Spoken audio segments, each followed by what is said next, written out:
further ado, we have 2 mortars, 4 ranks again. Seen Team Han do this before in the tournament, so curious to see if it works this time. We have 2 spearmen, make that 3 spearmen. We also have the Sigmar Sons, Unbreakable Regiment of Renowned Swordsmen.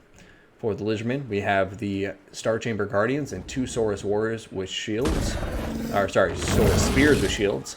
Feral Dread Saurian, Lord Mazda Mundi on Slock. And then, last but certainly not least, got that Jade Wizard. We have a Steam Tank. And then we have Volkmar the Grim. Now, Volkmar the Grim... Wait, what the hell? So this is Volkmar the Grim. Why did I see Karl Franz? Oh, the other side is Karl Franz. Duh. So, on the other side, now that we completed that armory, we got the 5 zombie pirate deckhand mob. Get a single bomber backing them up. We're going to be seeing some sirens in the rear. And we also have 3 units of Empire Spearmen with shields. We have a single, make that 2 Carronades. And then we're going to have some Reiksguard and 2 Demogryph Knights with halberds. Aside from that, you have a Jade Wizard on the ground with Shield of Thorns and Earthblood. And then you have a Vampire Fleet Captain of Vampires with... oh, that's pretty dope, I have to say. That's a pretty vicious combination of healing. Vampire Fleet Captain of Vampires with Invocation to Heckman, Hailstance Macabre for that speed. Speed of Lycos, which gives stock and unspottable to a unit. Stop moving around, damn it. Got Hornswaggle. Oh, I'm going to burn this vampire army alive. Sorry, we have Taunt as well as the Drowned Dead. Now, Karl Franz and Luther Harkin will both be up in the air on a Terror Goose and a Griffin. I don't know why my brain isn't working, and he does have the Reichland Runefang. Foe Seeker, stand your ground. So, yeah, I'm very curious to see how this battle goes. I do think in terms of artillery, you know, obviously the Carronades do outrange the mortars. Mortars have 380. The Carronades have 450, so pretty significant. And 450 on the Carronades, the important thing to see if it outranges is the Steam Tank, which is also at 380, so similar to the mortars. So the Carronades do outrange the Steam Tank and company, so if they get some good shots off from range, they could potentially take it out. But the big thing to remember is that the Jade Wizard here has regrowth, will be able to really heal up this Steam Tank a lot. Hey, J. Julia Cibola, thank you so much for the follow. Hope you're enjoying yourself, and yeah, appreciate it. Boris on one side and Todd on the other. Hey, Jazari, thank you very much for the follow. You guys are the best. Been getting a lot of follows today. Appreciate it. Let me know which teams you're supporting in the chat, and feel free to speak up. And Mitch Jeans, thank you for the follow too. Thank you, thank you, thank you, everyone. Absolute pleasure to be here with you today, and glad you seem to be enjoying it. Now we have So Be Pleased. Thank you to you too. Damn, what's happening? Am I getting raided or something? Thank you guys. Yeah, too kind. 4 in a row. 5 in a row. Are people just unfollowing and following me now? Hardwood, thank you. But here it goes. 5. Thank you guys. Jeez. That's really cool. Anyways, before I get too distracted and flattered, let's take a look at the armies approaching. So, I have to say, Empire with Karl Franz versus Empire Volkmar the Grim, I know which Empire I want to win, and that's Karl Franz. I'm not a Volkmar fan, I'm a Karl Franz. So, not saying it's because he's better, it's just, he's way better, is what I'm saying. No, I kid. Different strokes for different folks, different courses for different horses, all that stuff. And a cannonball going to get shot from the Steam Tank right into the belly of Luther Harkin's Terror Goose, but it says, haha, joke's on you, I've already been disemboweled because I'm undead.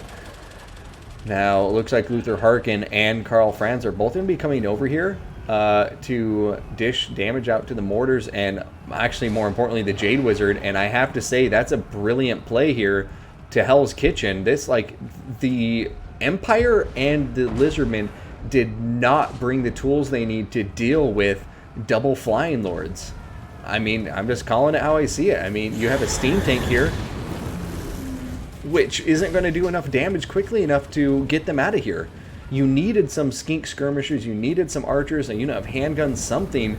But now I think they're just going to lose that Jade Wizard very early in this fight, and people can say it's cheesy, whatever they want, but the problem is you didn't foresee this scenario. And I think you absolutely should have. There's 2 lords you can usually expect to see from Vampire Coast. That is Count Noculus and Luther Harkon. And Luther Harkon, if you see him, you can, I would say 90% of the time, anticipate to see him on top of a Terrorgeist. And so, even if it was just him on the battlefield, I don't think these guys brought what they needed to deal with him. Like, if Mazdamundi had Tempest, maybe. And if there was a cannon and a steam tank, maybe. If there was handguns, even better.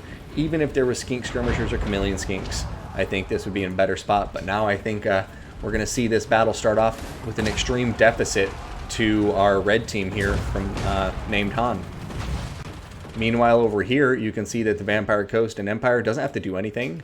They have just moved their cannons forward to fulfill the attacking rule. Because keep in mind, if these guys were just over here doing this and nothing was happening over here, it would be breaking the rules. But they've moving their army towards them. They have cannons firing away. And those carronades look like they're going to be focusing on the steam tank, I would imagine. But actually, the mortars.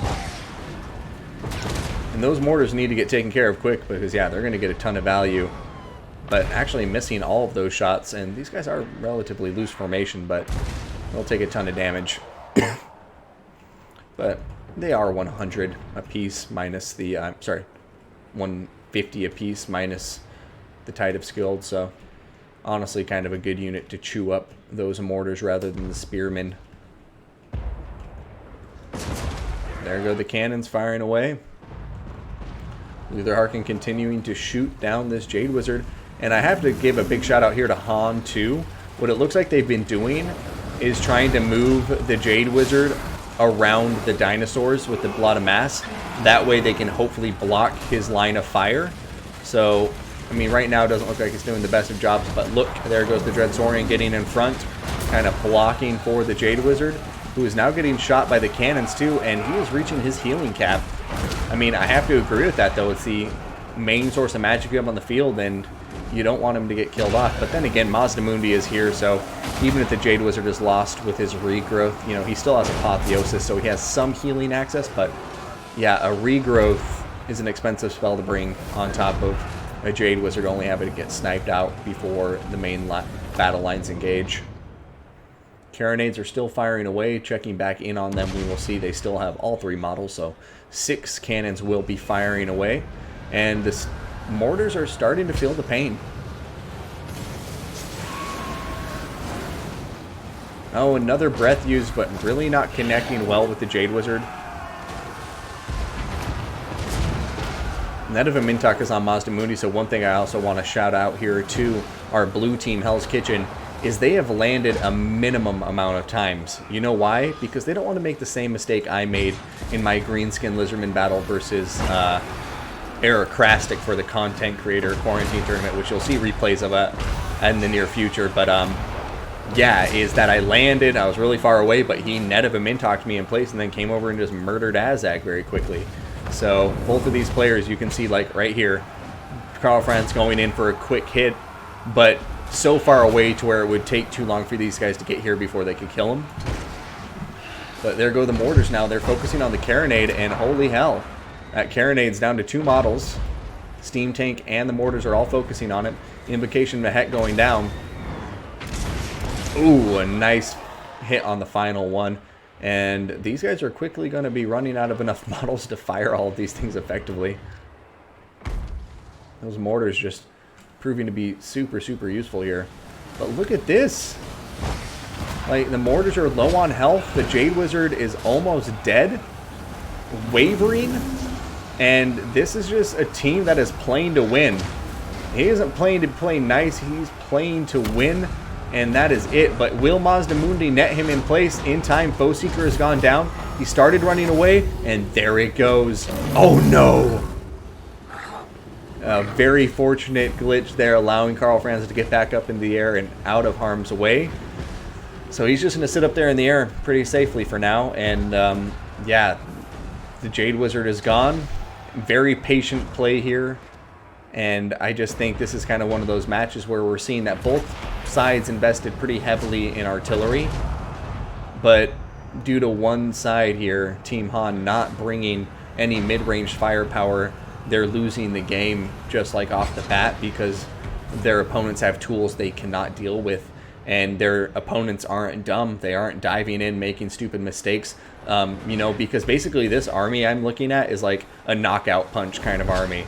You know, they were planning on harassing the infantry from afar and drawing the enemy in, and then throwing the knockout punch on top of any lords that came nearby, netting them in place. Dread Saurian, Slock, Steam Tank, those guys diving in there and trying to like kill them off very quickly.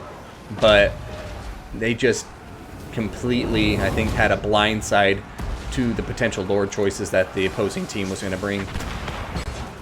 I mean, and good job to them here of at least like dealing with a lot of the cannons.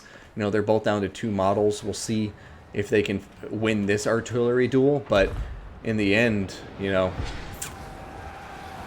at what cost? They have 2 models of mortars left, 2 over here. Once the mortars are out, then they just have to go forward because they have no way to attack their opponents.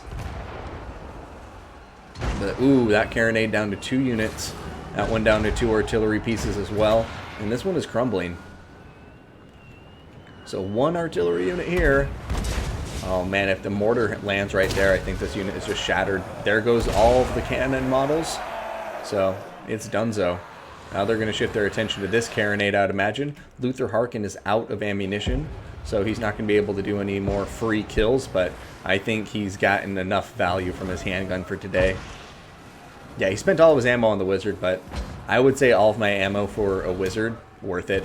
Because that wizard had earth, blood, and flesh to stone, so it was probably worth, you know, 800 gold too, which is a pretty significant amount of value. Alright, this mortar's down to 1 model, this one's down to 2, and they're still holding together just because of all the leadership units around them. Oh my god, and look, 1 carronade is completely dealt with. This other one, it's 2 models left, but if these mortars land well... Okay, that one just barely missing. Oh, you see, now it looks like they're targeting the steam tank, and this is when I would have just persisted and stayed on top of the mortars, but... guess we will see what happens. Both of the artillery pieces, like this one's out of ammo, this one's about to be out of ammo, so I have to say, as far as the artillery duels trading went, you know, if it weren't for the heroes up in the air, that would have been a pretty even trade, if not a bit Lizardmen Empire favored. But yeah, at this point, just looks like it was kind of a net neutral artillery trade, but then the hero snipe they got over here just made, in my opinion, Hell's Kitchen to start off on a much stronger foot in this battle. And we are about to hit the 10-minute mark in this battle. And I'm happy to see, like, it's kind of fun to see these long stage battles where the artillery is trading for a long time, both teams just trying to find an advantage wherever they can.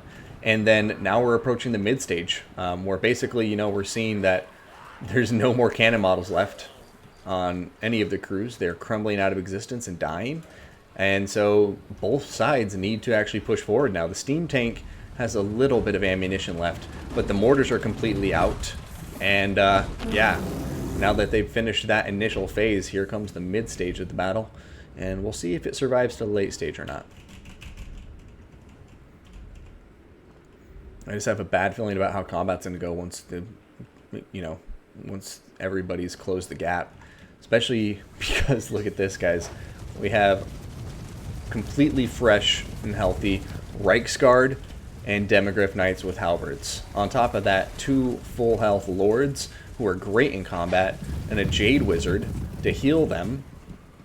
And you also have a Vampire Fleet Captain who is over here ready to heal. And is he the... No, he's not bonus versus large, but he does have armor piercing, so... Yeah, this is just looking bad. Bad for Team Han right now.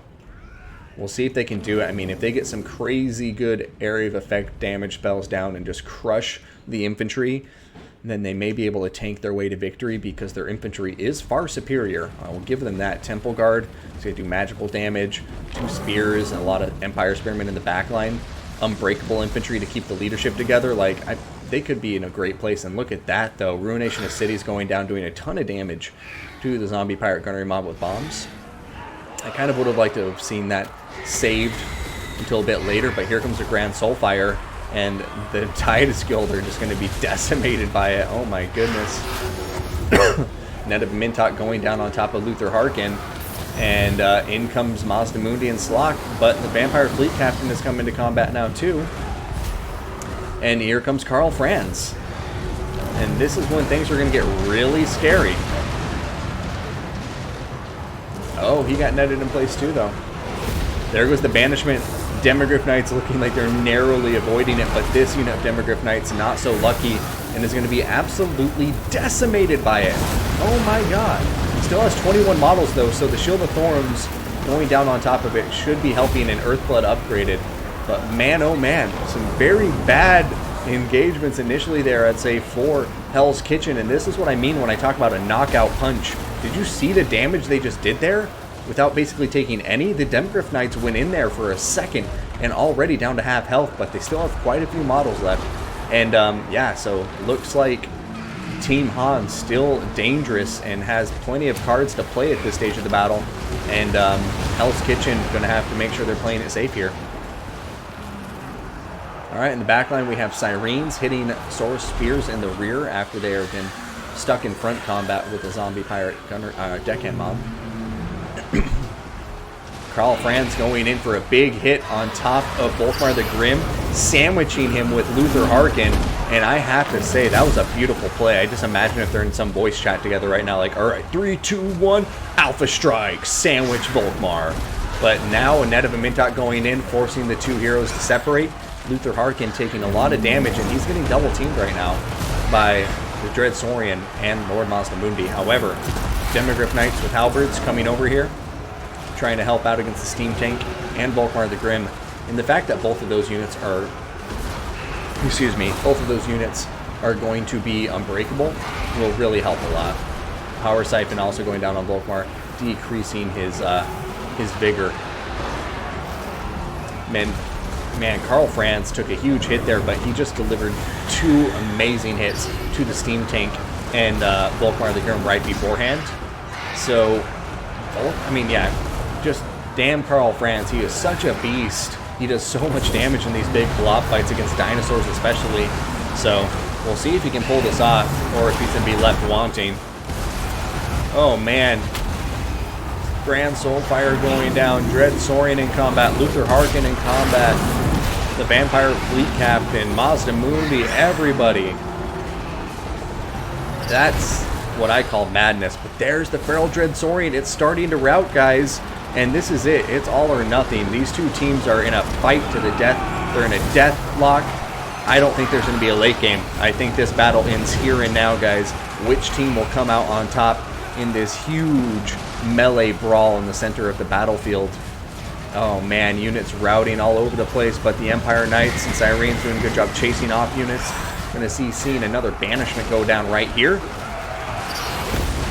Oh my god. Doing some nice damage to those Demogryph Knights and Spearmen, but unfortunately going the wrong way for Mazdamundi now, and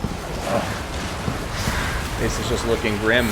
Star Chamber Guardians desperately trying to protect their lord from the onslaught, but Volkmar the Grim still bravely diving through, and both of them are still very high on health.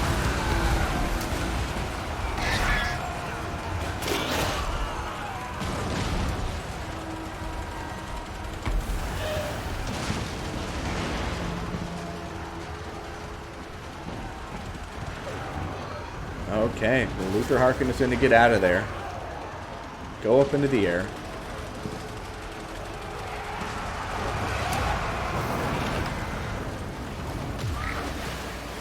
Alright, there he goes, getting on top of him. Karl Franz. There goes the last banishment, and once again, it's just kind of going in the wrong direction. And the balance of power is starting to get really out of hand here. Yeah, Lizardmen Lord taking a ton of damage. Mazdamundi not enjoying this combat with Karl Franz. The Reich and the Runefang has been activated as well. And I think this is going to be it, guys. Steam Tank and Mazda Mundi fighting bravely.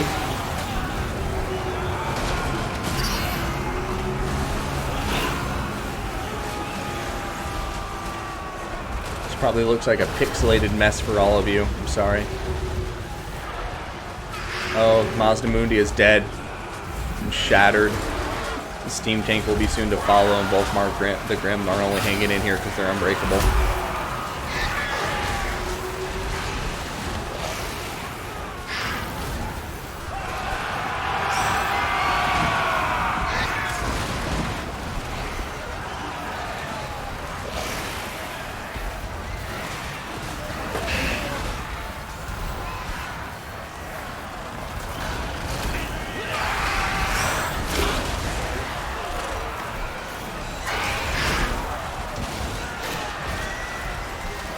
Goodbye, Boris.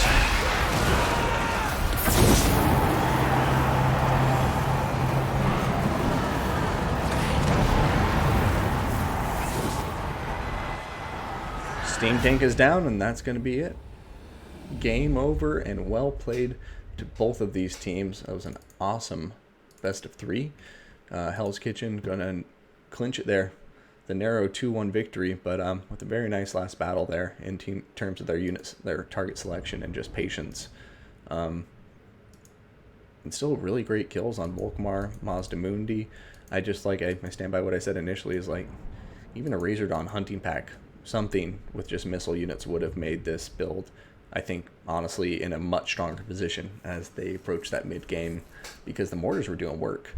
And if they wouldn't have had to worry about, you know, countering Luther Harkin shooting down the Jade Wizard, I think they would have been all right and been able to put down the pressure they so desperately needed to on top of the enemy there. But yeah, just a nice build here. I love the 2 Flying Lords, Luther Harkin and Karl Franz, 2 of the best lords in the damn game.